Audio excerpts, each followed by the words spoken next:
We either confront this thing and try to fix it, or we go our separate ways. I know what it is to agree to meet in a bar on the South Bank, begin bristly, then end 3 hours later weeping in each other's arms and promising to never make the same mistakes again. People only ever meet on the South Bank to reconcile or break up. I've done some of my finest dumping and being dumped in the National Theatre bar. I know what it is to feel like you've always got a lighthouses, to guide you back to dry land. To feel the warmth of its beam as it squeezes your hand standing next to you at a funeral of someone you loved. Or to follow its flash across a crowded room at a terrible party where your ex-boyfriend and his new wife turned up unexpectedly. The flash that says, "Let's get chips in the night bus home." I know that love can be loud and jubilant. It can be dancing in the swampy mud and the pouring rain at a festival and shouting, "You are fucking amazing!" over the band. It's introducing them to your colleagues at a work event and basking in pride as they make people laugh and make you look lovable just by dint of being loved by them. It's laughing until you wheeze. It's waking up in a country neither of you have been in before. It's skinny dipping at dawn. It's walking along the street together on a Saturday night and feeling an entire city is just yours. It's a big, beautiful, ebullient force of nature. And I also know that love is a pretty quiet thing. It's lying on the sofa together drinking coffee, talking about where you're going to go that morning to drink more coffee. It's folding down pages of books you think they'd find interesting. It's hanging up their laundry when they leave the house, having moronically forgotten to take it out of the washing machine. It's saying, "You're safer here than in a car. You're more likely to die in one of your fitness first body pump classes than in the next hour," as they hyperventilate on an EasyJet flight to Dublin. It's the texts. "Hope today goes well. How did today go? Thinking of you today." And "Picked up loo roll." I know that love happens under the splendour of moon and stars and fireworks and sunsets. But it also happens when you're lying on blow-up airbeds in a childhood bedroom, sitting in A&E, or in the queue for a passport or in a traffic jam. Love is a quiet, reassuring, relaxing, pottering, pedantic, harmonious hum of a thing. Something you can easily forget is there, even though its palms are outstretched beneath you in case you fall. I had lived with my friends for 5 years before it came to an end. First Farley had left me for her boyfriend, then AJ left, and then India rang me one day to tell me she was ready to do the same, before bursting into tears. "Why are you crying?" I asked her. "Is this because of how I was with Farley when she met Scott? Were you scared I was going to go mad? Do you guys all think I'm nuts? That was like 4 years ago. I'm better equipped at handling this now." No, she sniffed. "I'm just going to miss you." "I know," I said. "I'm going to miss you too. But you're 30 this year, and it's great that your relationship is ready to move forward. It's completely right and normal for things to change." I was surprised at my own rationality on the whole thing, and quietly awarded myself a CBE for services to friendship. "What are you going to do?" she asked. "You've always talked about how much you'd like to try living on your own." "I don't know. I don't know if I'm ready for it," I said. "Maybe I should live with Belle until she decides to move in with her boyfriend. It gives me at least 6 months to work out what to do next." "Dolly, you're not the Hunger Games," she said. "It shouldn't be an endurance test amongst our friends to see who can stick you out the longest." I realised that I'd been presented with an opportunity. I could wait until every single one of my friends had found a man and moved out. I could rent with strangers from Gumtree who kept shaving cream in the fridge in the hope that I'd soon find a man and move out. Or I could start a new story on my own. Finding a one-bedroom flat to rent within my budget wasn't easy. I was taken to a number of places that had beds next to the ovens and shower heads balanced over a loo in a wet room. There was the spacious one bed that was 20 square metres big. There was the one with police tape around the front door. India came along with me to viewings, negotiating and interrogating the bluster of estate agents, and asking me if I really believed I could manage without a wardrobe and instead keep all my clothes in a suitcase under the bed. But, eventually, I found a place I could just about afford, right in the middle of Camden. It was a ground floor flat with a bedroom, bathroom and living room, enough space for a wardrobe, and a shower that hung over an actual bath. At the back, there was a sunken damp kitchen with absolutely no drawers that was so small I could barely turn in it, with a porthole window and a canal view that made it feel like I was in a boat. It was not perfect, but it would be mine. All of us who lived together did a farewell flat-sharing pub crawl on our 20-something stomping ground. We came dressed as an element of flat-sharing in our 20s, which was just as deranged as it sounds.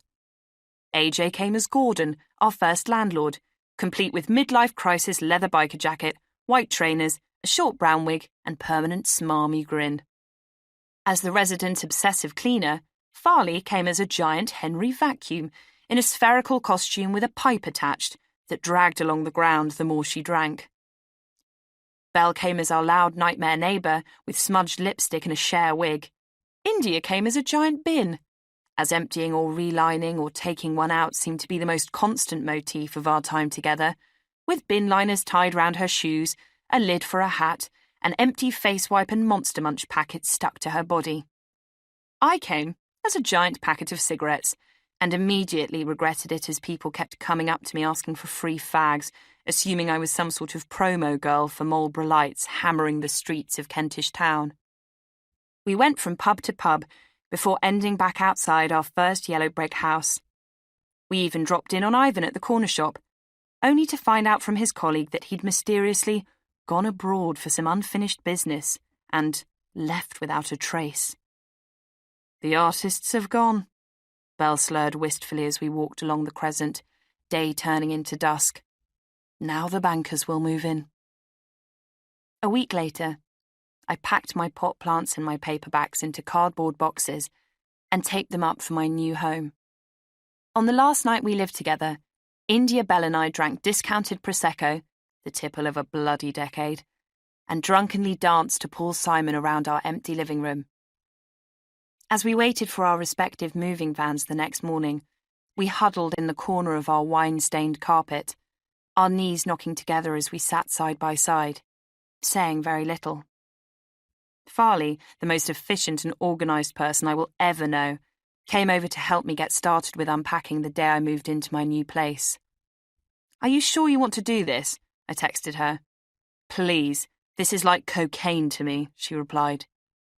We ordered Vietnamese food and sat on my living room floor slurping pho and dipping summer rolls into sriracha sauce while we talked through where we should put the sofa and chairs and lamps and shelves, and where I would sit and write every day. We unpacked into the night, before crashing out on my mattress pushed up against the bedroom wall, surrounded by cardboard boxes of shoes, bags of clothes and stacks of books. When I woke up, Farley had left for work already, and there was a note on the pillow, scrawled in her rotund, childlike handwriting that hadn't changed since she wrote notes on my lever arch files and Tipp-Ex during science GCSE classes. "I love your new home, and I love you," it read. The morning sun leaked into my bedroom and poured onto my mattress in a bright white puddle. I stretched out diagonally in my bed, across the cool sheet. I was completely alone, but I had never felt safer. It wasn't the bricks around me that I'd somehow managed to rent, or the roof over my head that I was most grateful for. It was the home I now carried on my back like a snail. The sense that I was finally in responsible and loving hands. Love was there, in my empty bed. It was piled up in the records Lauren bought me when we were teenagers. It was in the smudged recipe cards from my mum, in between the pages of cookbooks in my kitchen cabin. Love was in the bottle of gin tied with a ribbon that India had packed me off with. In the smeary photo strips with curled corners that would end up stuck to my fridge. It was in the note that lay on the pillow next to me, the one I would fold up and keep in the shoebox of all the other notes she had written before.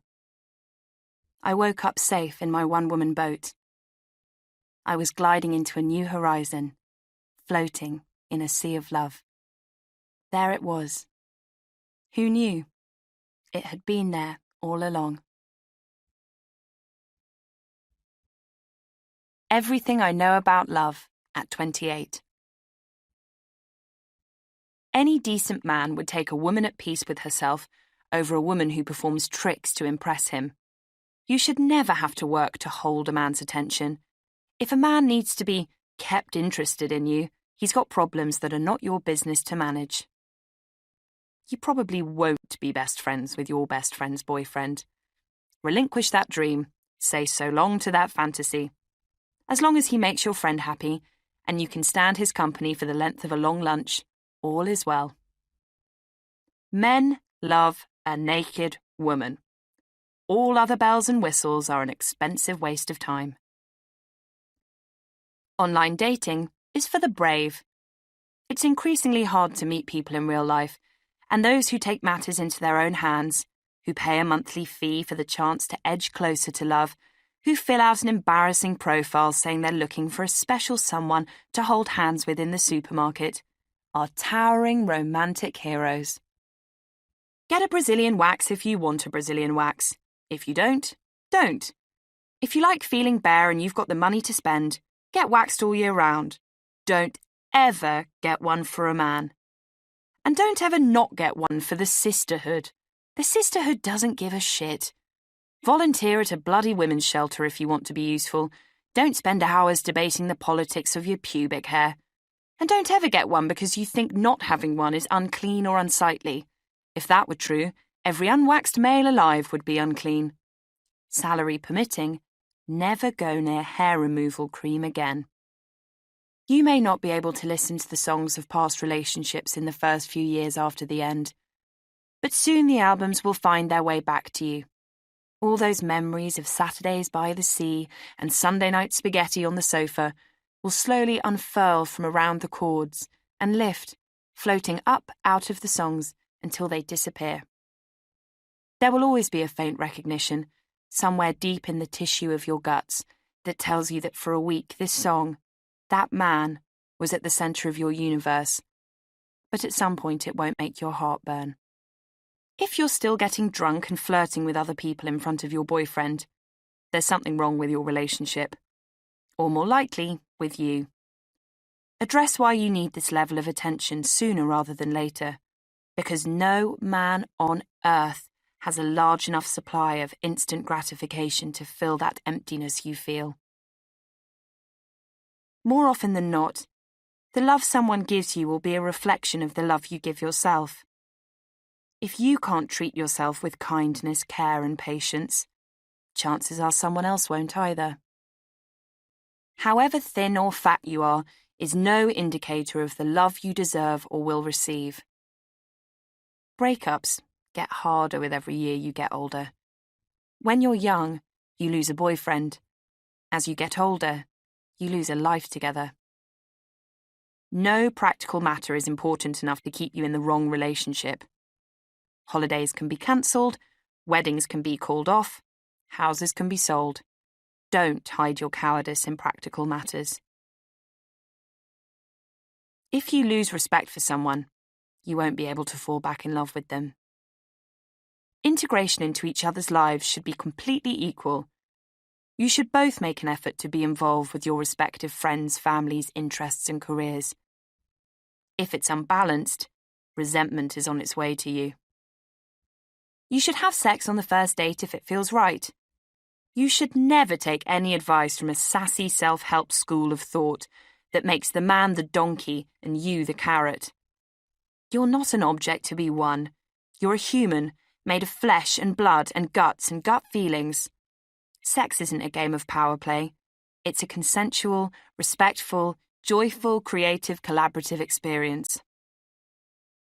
There is no feeling as awful as breaking up with someone. Being dumped is a violently intense pain that can, at some point, be converted into a new energy. The guilt and sadness of breaking up with someone goes nowhere but inside you and, if you let it, will do circuits of your mind for eternity. I'm with Auden on this one. If equal affection cannot be, let the more loving one be me.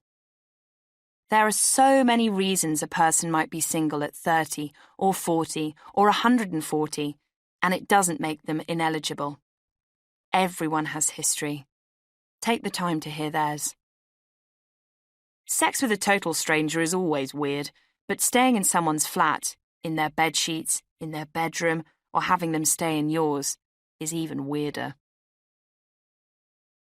It is no person's job to be the sole provider of your happiness. Sorry. The perfect man is kind, funny, and generous. He bends down to say hello to dogs and puts up shelves. Looking like a tall Jewish pirate with Clive Owen's eyes and David Gandy's biceps should be an added bonus and not a starting point. Anyone can be fucking fancied. It is a far greater thing to be loved. Don't fake orgasms. It does nobody any good at all. He is more than equipped to handle the truth. If you're doing it for the right reasons, and both parties are fully aware of the nature of the encounter, casual sex can be really good. If you're using it like an over-the-counter prescription to feel better about yourself, it will be a horribly unsatisfying experience. The most exciting bit of a relationship is the first 3 months, when you don't yet know if that person is yours.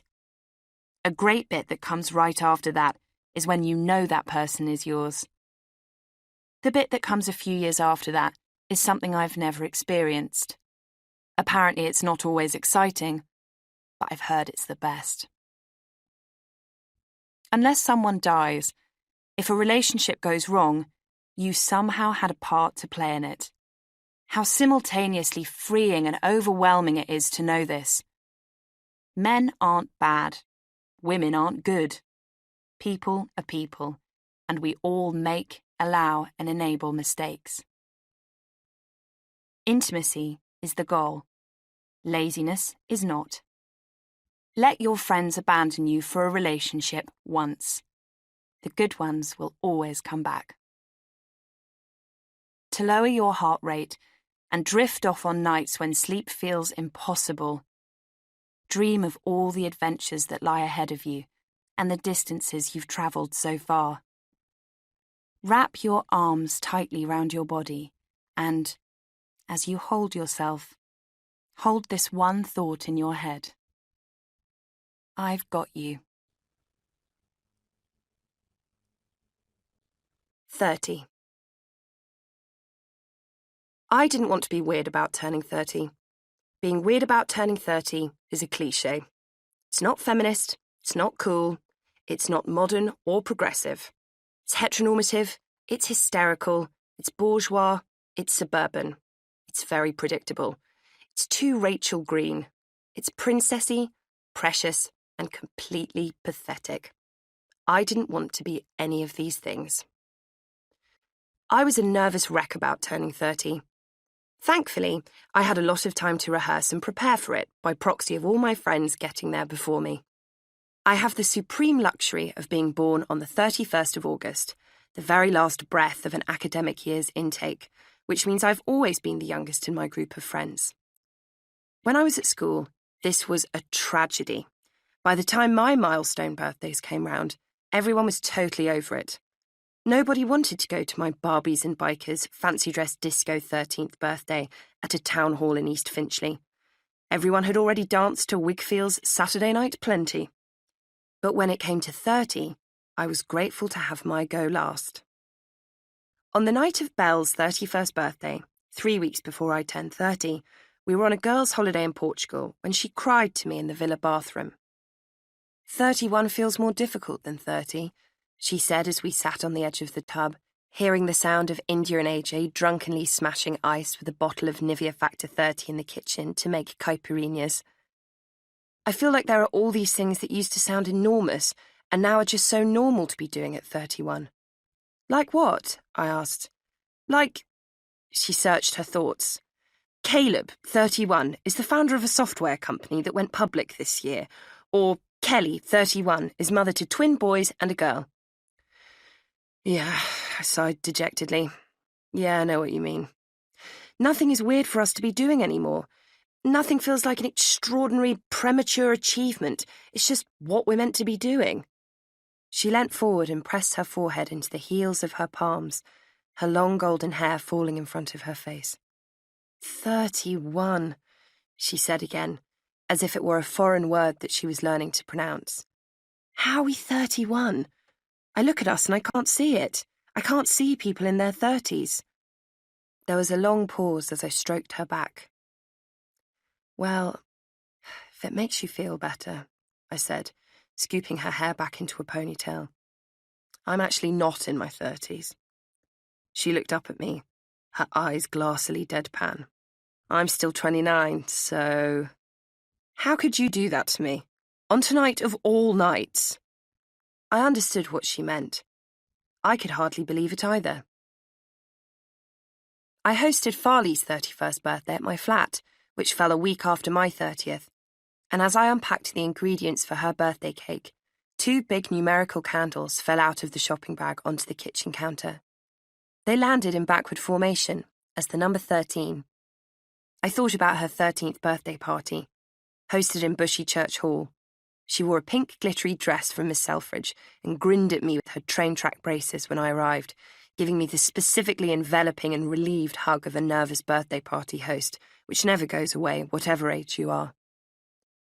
I thought about us as 13-year-olds, supine on my parents' cream carpet in matching Pineapple Dance Studios t-shirts, eating from an enormous bag of Doritos, watching Nora Ephron rom-coms, and talking about what qualities would make up our dream boyfriend. I switched the candles round to 31 on the kitchen countertop and stared at them, trying desperately to make sense of time. Then I moved them back to 13 and looked a little longer. I still felt like we were so much closer to that calibration, but it was over half my lifetime ago. I often hear married people say that they're never aware of each other aging. Some sort of survivalist magic akin to Shakespearean comedy must descend on long-term couples at the very beginning of their relationship that means they only ever see the face they fell in love with. I think I have the same with my friends. To me, we are all exactly the same age we were when we met. Lauren's 30th birthday was 7 months before mine. On the day, a few of us went to her house in the afternoon, arranged trestle tables down the centre of her living room, blew up balloons, and made lasagnas. How does it feel, dude? I asked her halfway through the dinner as I smoked a fag out of her kitchen window away from the party. Honestly, she said, puffing on a vape. People vape now. Everyone freaks out about smoking when they turn 30 because of that fictitious rumour that NHS doctors don't count smoking in your 20s, but after that, it all changes. Lauren frequents her local vape shop so often that all the staff greet her like the Fonz. She's now constantly surrounded by a plume of cinnamon apple pie flavoured steamy vapour. It's terrible. It feels really terrible. What? I said in outrage. Everyone says it's this huge relief and 29 is the worst and 30 feels totally great. No, she said. No, it doesn't feel like that at all. It feels like, for the last few years, I've been doing tourism into what your 30s are like, almost to prepare myself. I've dipped in and out. I've sampled the experience. Like what? I asked. Like, I don't know, going to the Cotswolds for a weekend mini break. I see, I said. Or having a cleaner come once a month. Right. Or buying an iron. Or being in a book club. But tonight I've realised I'm not a tourist anymore. I can't go on holiday into my 30s, then retreat back into the shabby hopefulness of my 20s. I'm actually just there now. Oh, God, I said, the poignancy of her words weighing down on me. You can never leave. You're a resident. It's like all the irony of adulthood has gone. Precisely. When we used to grow herbs on the kitchen windowsill, people thought it was kind of kitsch and cute, whereas now, it's just you being a boring 30-something. I finished her sentence, flummoxed with epiphany. "Yep," she said. "So, what do we do now? Start playing bridge?" I suggested. "Get gout?" No, that's not 40-something tourism. That's 60-something tourism. We only go on holiday in the decade above. We both thought long and hard.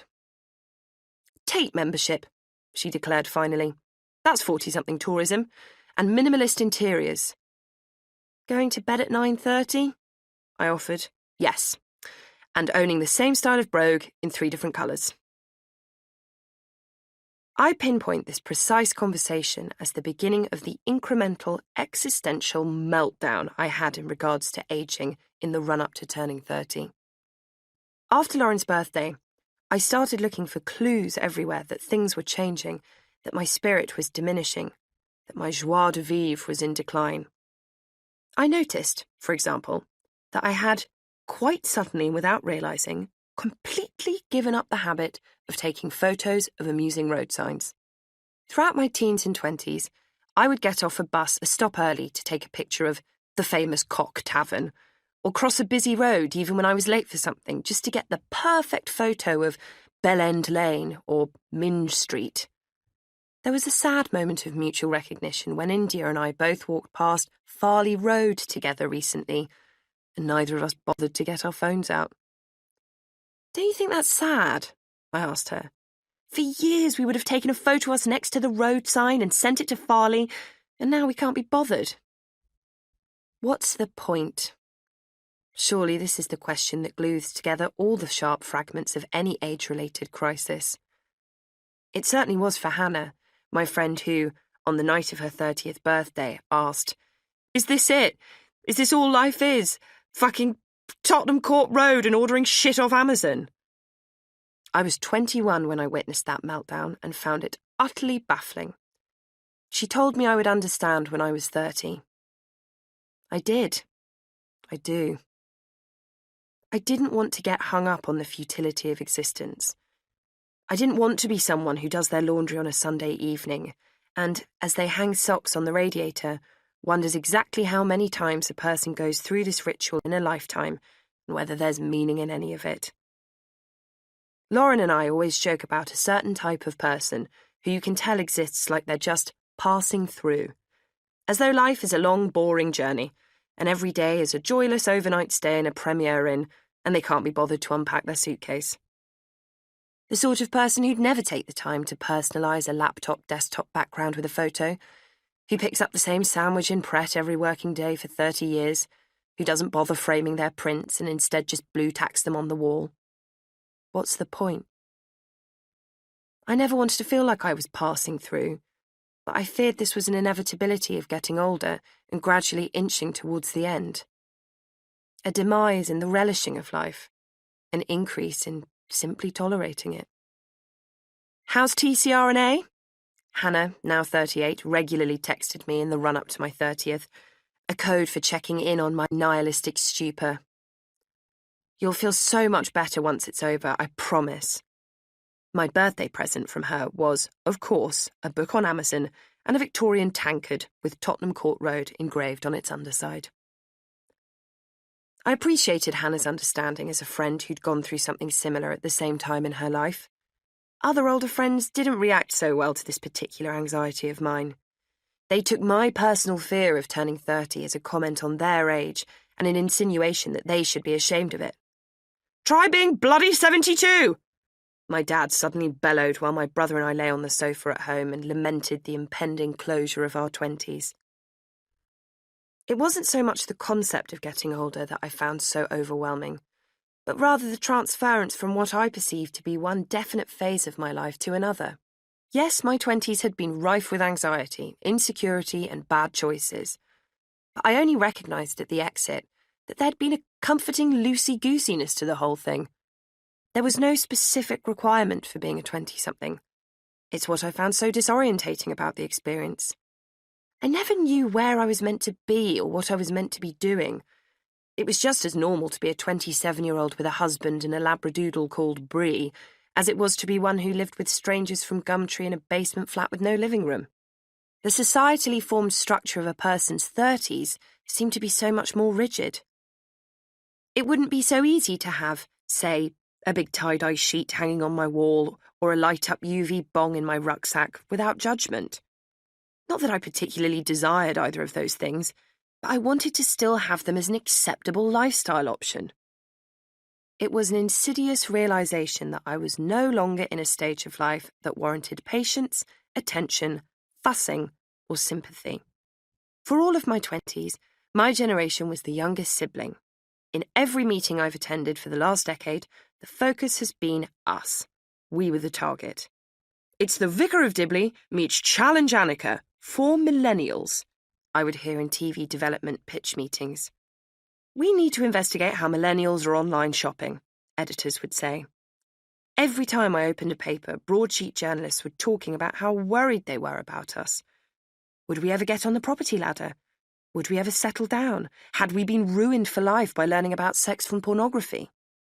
How would we pay off our student debt?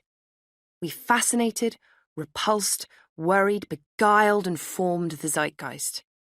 I bemoaned it as patronising hysteria at the time, but I hadn't realised how good it had felt to be the nation's problem child until I was replaced.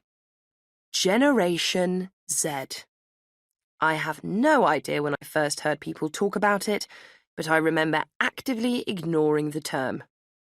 I hoped that by not registering it, it would eventually disappear, the same way you do when you hear an ex-boyfriend's new girlfriend's annoyingly melodious name for the first time. Generation Z suddenly became the group everyone was most interested in. The people 10 years younger than me, who were once just my friends' annoying little cousins, now had an official name. And everyone was spellbound by them. Why were they drinking less than millennials? How were they expressing gender and sexuality differently? What way would they vote? Gen Z became a catch-all shorthand term for youth, trends, sex, modernity, progression, relevance. When I was 26, I worked as a script assistant on the E4 TV show Fresh Meat, a comedy about student life. The writers gave me each episode script to do what they called a HEPCAT pass. The HEPCAT pass was to make sure all the language was in keeping with youth, that it was authentic, that there wasn't a trace of middle age in the ink. I circled mentions of Carver and wrote, "They'd drink Prosecco" next to it. I advised what texts would have been read on an English course, or what albums they might have been listening to. I had been, by total default, the youth representative in every room for all of my adult life. But at 30, that mantle is taken away from you without permission or any sort of official ceremony. It's just so obviously not your role anymore. We are no longer the resounding authority on relevance. My childhood is now talked about like a period of history. Sex in the City is our Faulty Towers.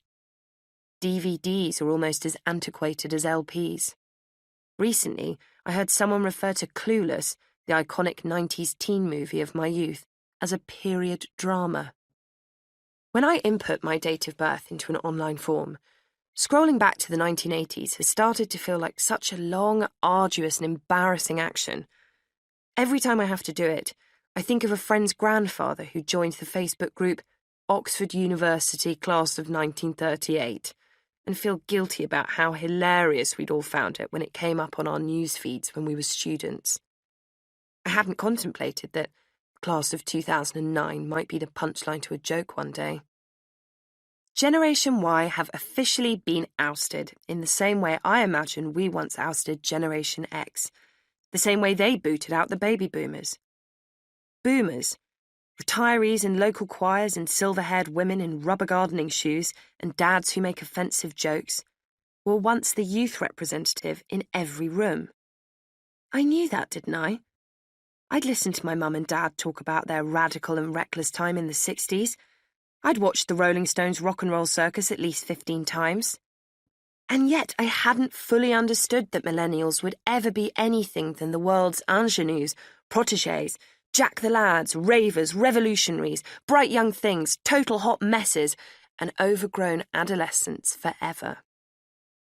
Get ready for one of many cliches about getting older, because all the cliches are true. I never thought it would happen to me. It was my friend Pandora who first recognised that my useless superpower is a propensity for needless nostalgia. I have an unerring ability to metabolise, ritualise and memorialise the passing of time at breakneck speed, so everything becomes a grand moment in history within a year of it happening. You can refer to a house party you went to last month with the same wistfulness and romance as if it were the summer of '69, she commented. I didn't deny it. I walked to the end of my road recently to post some letters and passed a parked car with a 50-something woman with salt and pepper hair sitting in the driving seat, her head in her hands. The crying girl next to her must have been about 17, in school uniform, on those longest last few miles towards the end of A-levels. Her hair was brown and abundant, wedged behind her multi-pierced ears. She was gesticulating despairingly as she talked, her bitten-down nails navy blue. Her face was clenched in frustration, and I could see that her breathing had turned to distraught hiccups between her words.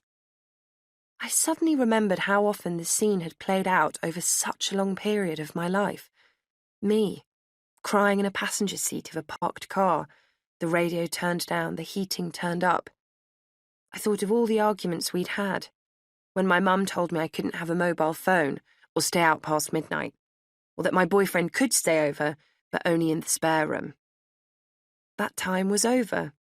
It had been over for about 10 years. Without my knowing, I'd stopped having arguments with my mum in a parked car, and I'd probably never have one again. Nostalgia was originally diagnosed as a sickness. In the 1600s, the word was coined to describe an acute physical pain that Swiss soldiers experienced when they were in the lowlands of Italy and yearning for the alpine vistas of home. Nostalgia and its symptoms, fainting, high fever and indigestion, was so deadly that playing a particular Swiss milking song was punishable by death. In the run-up to my 30th, my 20s became my alpine dreamland. My 20s were my home, somewhere I knew and felt comfortable. In my rational mind, I was totally aware that most of it had been fraught, full of heartbreak, self-loathing, jealousy, and with no direction, security, or money. But I was overcome with the sickness of nostalgia. My Swiss milking songs were the LPs we used to play when we first moved into the yellow brick house in 2012.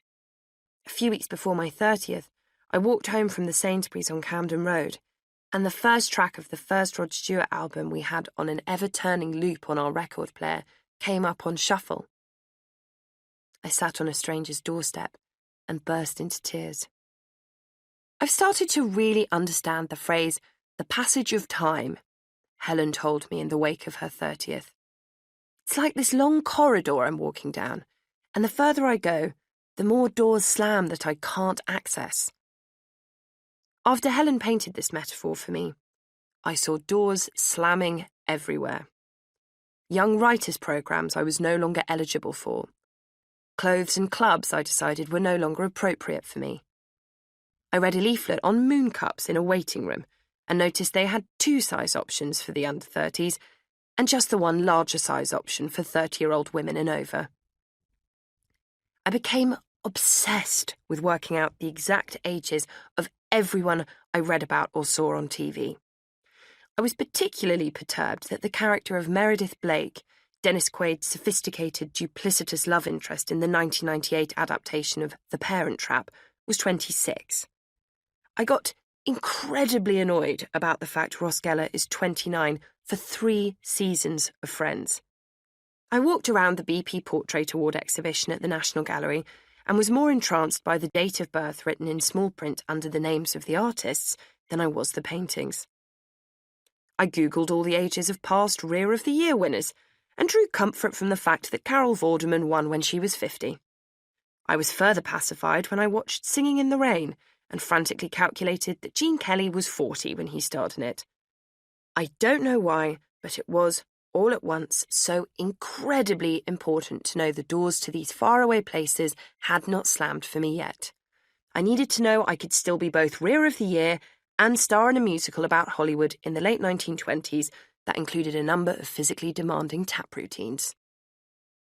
David Foster Wallace understood the sonorous sound of slamming doors down the passage of time. Age 33, he wrote, "Day to day, I have to make all sorts of choices about what is good and important and fun, and then I have to live with the forfeiture of all the other options those choices foreclose. And I'm starting to see how as time gains momentum, my choices will narrow and their foreclosures multiply exponentially until I arrive at some point on some branch of all life's sumptuous branching complexity, at which I am finally locked in and stuck on one path, and time speeds me through stages of stasis and atrophy and decay until I go down for the third time, all struggle for naught, drowned by time." Sylvia Plath saw time passing as an overwhelmingly complex array of branches too. In The Bell Jar, published when she was 29, she wrote, "I saw my life branching out before me like the green fig tree in the story. From the tip of every branch, like a fat purple fig, a wonderful future beckoned and winked.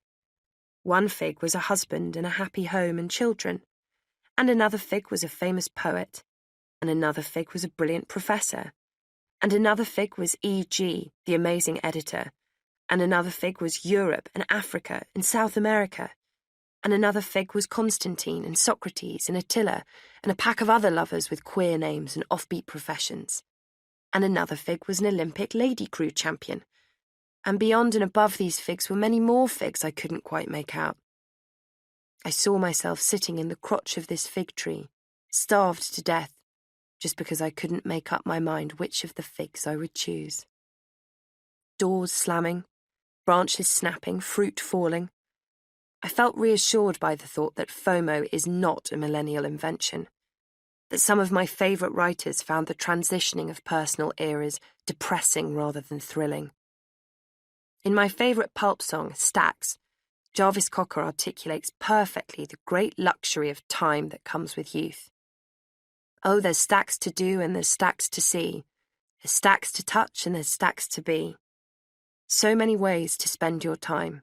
Such a lot that I know that you've got. The thing I'm nostalgic for, the thing that had me crying on a stranger's doorstep on Camden Road surrounded by Sainsbury's bags, is not the life or identity of my 20s. It's the sense of being a time millionaire, having oodles and oodles of options. I will forever mourn the teenage and 20-something feeling of being a proprietor of endless empty minutes, of having boundless days ahead of me. I think, whatever age I am, I'll always be searching for stacks more of it. The nadir of my existential crisis took place 2 days before my 30th in a central London branch of Zara. Deeming all the clothes too dowdy, I decided to go to the floor that stocked the younger, cheaper, kookier range to find some garments that fitted in with the new style of my 30-something self. But, again, nothing seemed right. I remembered that Farley, who is half my height and breadth, sometimes buys clothes from the children's section of shops. In fact, only the week before I had seen her looking preppy, youthful and stylish in a navy blazer she told me she had bought from a boys' department. I went to the children's floor and, sure enough, saw an embroidered jacket I liked the look of. I picked up the largest size, 13 to 14 years, and tried it on over my clothes on the shop floor. I just about managed to get one arm into one sleeve, but I couldn't get the second sleeve past my elbow. In a claustrophobic panic, I tried to wriggle out of it and heard the jacket lining rip. This acted as a siren call for the staff, and a harassed-looking sales assistant rushed over, asking me what had happened. "I think the lining has slightly ripped," I said defensively as I continued to wriggle free from it. "I will obviously pay for it." "You know the women's department is a different floor?" "Yes," I said. "Well, why did you try it on?" "Because I thought it might fit." "But this is the children's section," he said. "I said I'll pay for it," I replied indignantly, sparing him the explanation for my neurotic meltdown in the face of my mortality, which I thought perhaps, could be instantly solved by purchasing and wearing a jacket intended for a child. "Right," "What's going on?" India asked me at the pub that evening. "Talk me through what specifically is worrying you so much." "I want to be 21 again." "No, you don't, mate," she said. "I do. I want to be 21. "Why?" "I don't want the brain of my 21-year-old self, or the impulses, or the bloody inner turmoil.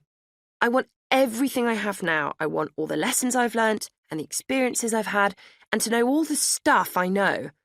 But I want to transpose myself back to the physical state of being 21 forever with all my life ahead of me." "Right. Basically, I want my mind and my soul to keep aging, but I want my body never to get old and perish," I said, pouring the last dregs of the rosé into our glasses. "I feel like we should be granted access to youth alongside the wisdom of age." I knocked back the wine. "Do you know what I mean?" "I suppose that's what everyone feels, don't they?" No, I think it's a totally brand new idea," India replied flatly. "You're saying you think youth is wasted on the young. I think you're the first person ever to realise that, Dolly." A group of us rented a house by the Devon seaside for the weekend of my 30th. The day we arrived, we were unpacking the cars and taking our bags in when a 60-something woman with Jilly Cooper hair and a silk scarf tied round her neck walked past with 3 cocker spaniels. "Are you gals here on a hen do?" she trilled through a grin, pulling back on the excitable dogs like reins on a horse. "No," Farley said, nodding at me. "It's this one's 30th birthday." "Oh, God, 30. Ha! Worst birthday ever," she laughed. "It felt like my life was over, like there was no point living any longer. Golly, what a horrible night that was. Wouldn't revisit it for anything. Anyway," she said, walking on. "Cheerio, pour yourself a large one." That night, the last of my 20s, after a long dinner at the pub, a few of us sat out on the deck under an uneven moon, as fat and luminescent as a freshwater pearl, and drank Cremant, 30-something Prosecco. Bit nicer, costs about £4 more. "Last 15 minutes of my youth," I sighed. "You need to stop being weird about this now," Sophie said. "It's not a big deal." "You're running into a fresh new meadow of a decade. Isn't that exciting?" said Lauren. "I suppose," I replied half-heartedly. "Okay, think of it this way," she said, exhaling a cloud of vapour into the air, a fruity coconut flavour called L'Aquilo Breeze. "You have always wanted to be a grown-up. That's all we wanted when we were teenagers. We wanted to have loads of experiences and our own friends and our own flats. Well, look, you're there. You've made it. You're finally where your teenage self always wanted you to be. You're in a golden moment." Lauren and I often talk about the perplexing fact that, age 17, we booked tickets to go to something called the Grumpy Old Women Roadshow, a live spin-off of the popular Talking Heads programme in which female comedians wryly shared their wisdom on life. We were comfortably the youngest people in the audience by 25 years. Jenny Eclair made jokes about things we didn't understand, multiple orgasms and mortgages and pelvic floors and perimenopause. Oh, how we laughed. You should have seen us, 2 plump-cheeked virgins from the suburbs, roaring with fake hysterical guffaws just so we could feel a part of this gang of people. Fearless, funny, couldn't give a fuck, grown-up, glorious women. That's all I've ever wanted. Good humour and good friends, wisdom and humility, confidence, bravery, an unlaboured sense of self. So why was I freaking out now that I'd finally started making some of it real? Somewhere in my young adult life, patriarchal snipers must have hacked into the most sacred and high-security part of my system without my knowledge and tried to rewire me. To make me believe that life would only be meaningful, that I would only be powerful as a 20-something.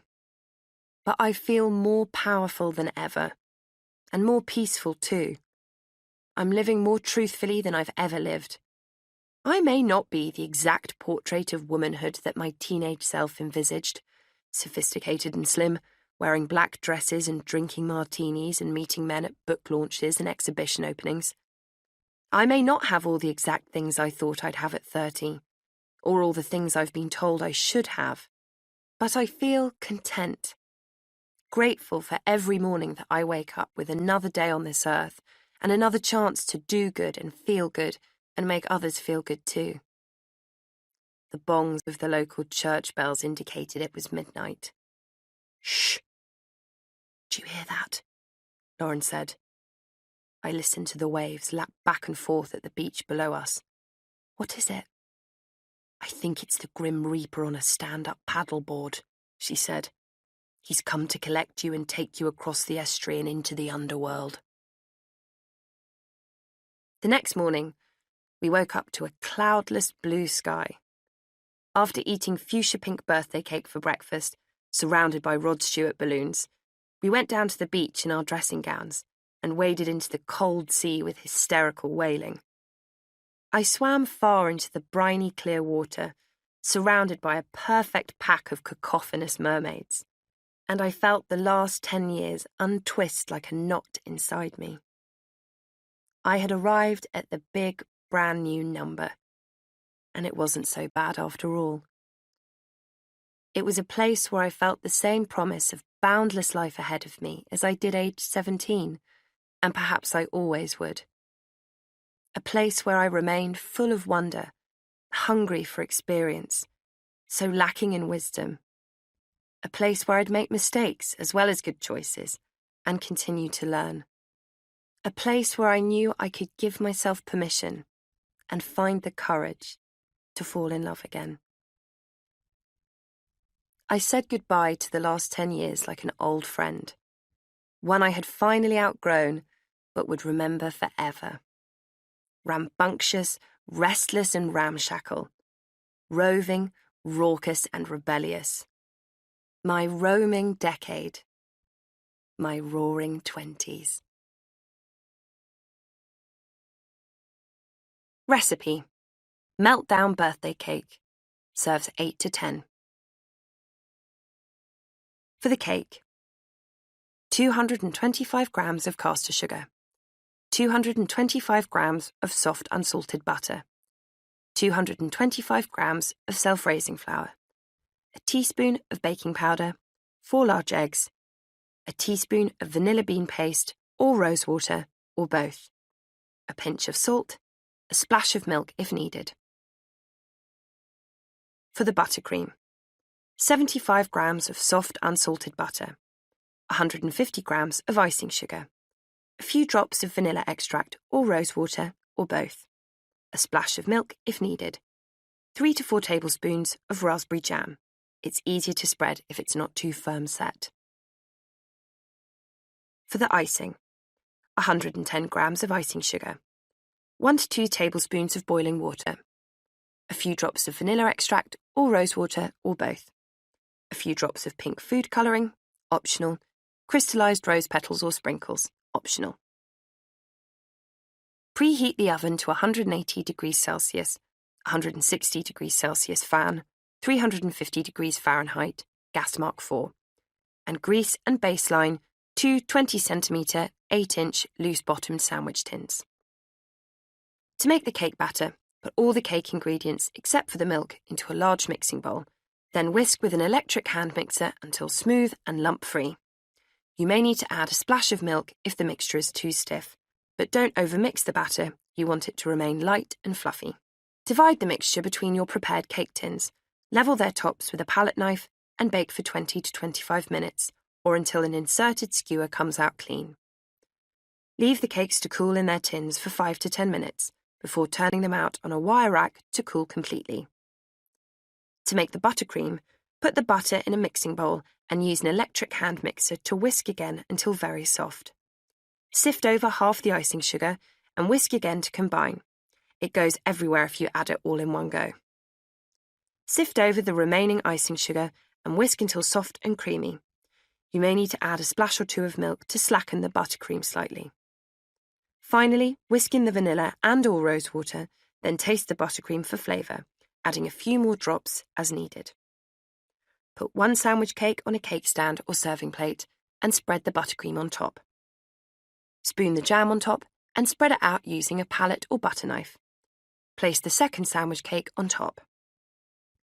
To make the drippy icing for the top, place a sieve over a mixing bowl and sift the icing sugar into the bowl. Using a wooden spoon, stir in the rose and/or vanilla, a few drops of food colouring if using, and enough water to make a thick, runny icing. You're aiming for a consistency similar to thick cream.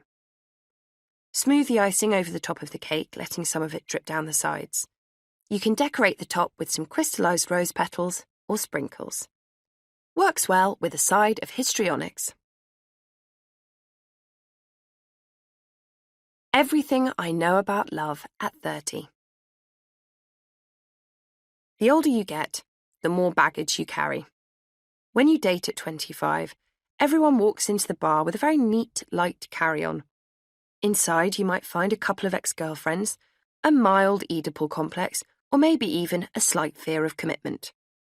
When you date from 30 onwards, get ready to meet someone with 250 kilograms of rucksacks absolutely brimming with history, complications, and demands. There will be divorces, and children, and houses that half belong to an ex, IVF attempts, and dying parents, and years of therapy, and problems with addiction, and jobs that take up all of their time, and ex-partners they still have to see once a week because of a custody battle dog. It can be daunting, serious, intense, grown up, and not very fun. The older you get, the more baggage you carry, the more honest, open, and vulnerable everyone allows themselves to be. In the year of writing, 2018, I officially declare it near impossible to meet a romantic partner in real life.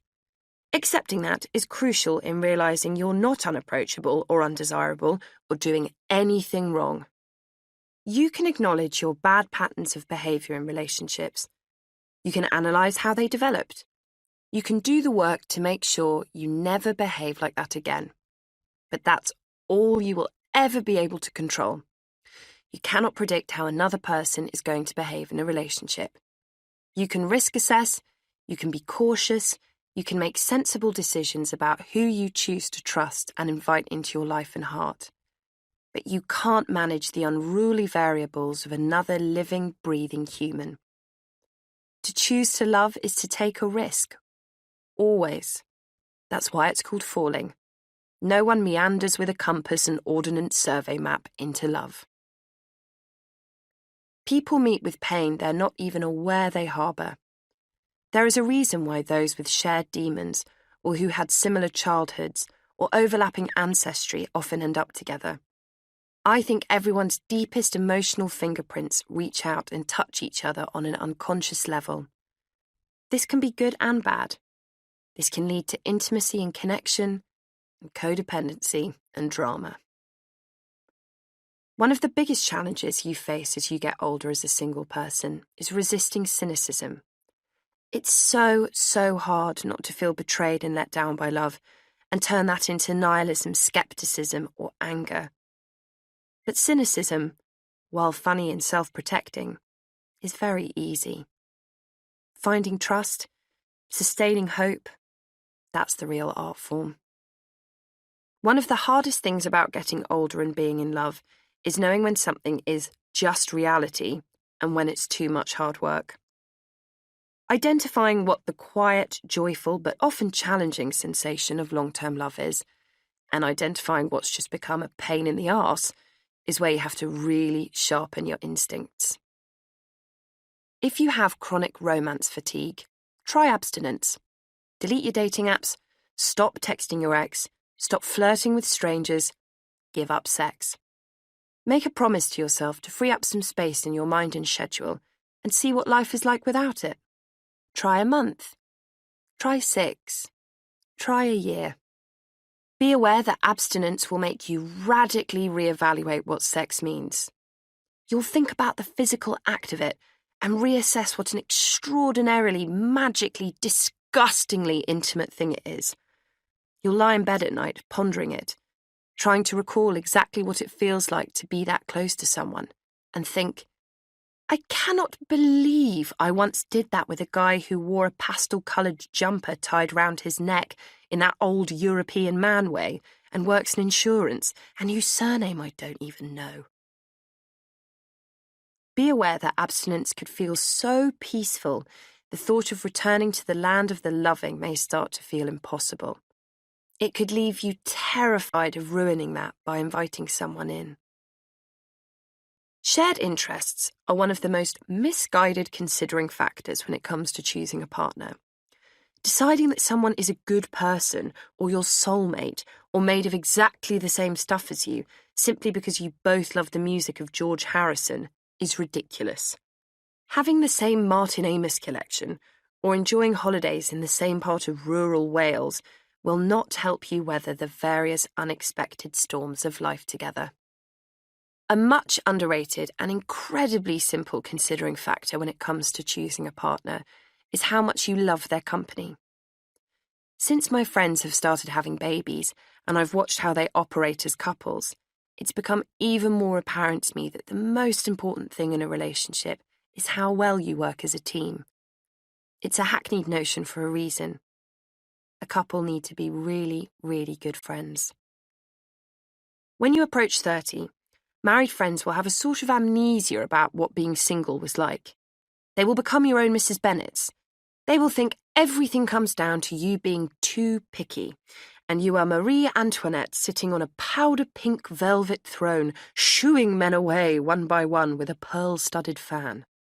No matter how level-headed and wise you become, you are, I'm afraid, an animal still. I believe we are never immune to the potential humiliation of giddy, all-encompassing adolescent romance. Lust is a silent disco enjoyed only by those in the throes of it. It allows you to dance and get lost in a song no one else can hear. The good thing is, as you get older, you'll get better at knowing if and when it's time to unplug from it. Be endlessly wary of someone who is intent on looking after you all the time. Be endlessly wary of someone who needs looking after all the time. If you've decided what you really want is a relationship, making choices to make that possible is a good idea. Join dating sites, ask your friends for blind dates, make yourself as open as possible to new connections. It's not unfeminist, and it doesn't mean you're incapable of being on your own. But if the search for the relationship becomes the thing that steers all your choices, you'll be panicked and miserable. Try as hard as you can not to judge other people's relationships in the way they conduct them. Long-term romantic love is a feat. People should do it in the exact way that works for them, even if it doesn't make sense to people on the outside. As you get older, the abstract concept of love won't be exciting anymore. This is a good thing. The exact details of an imaginary boyfriend used to keep my mind in a never-ending fantasy groove. Real life was always a disappointment because the narrative of romance in my head was completely unattainable.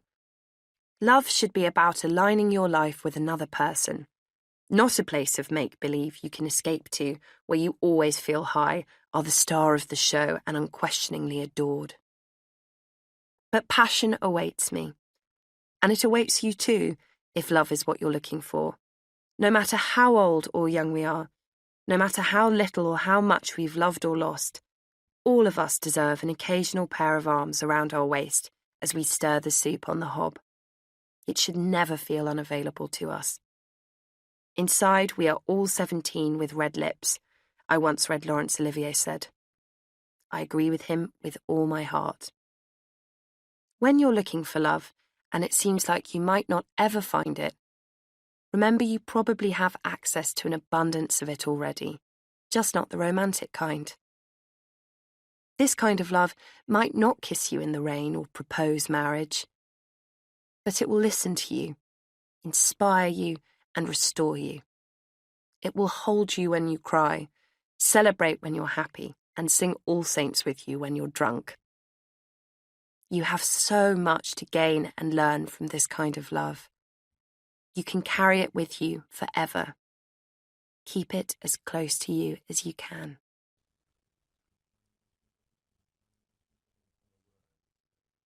This audiobook was produced and published by Penguin Books Limited. The audio editing was by Sophie Grounich, and the audio proofing was by Sue Richards and Soundproof.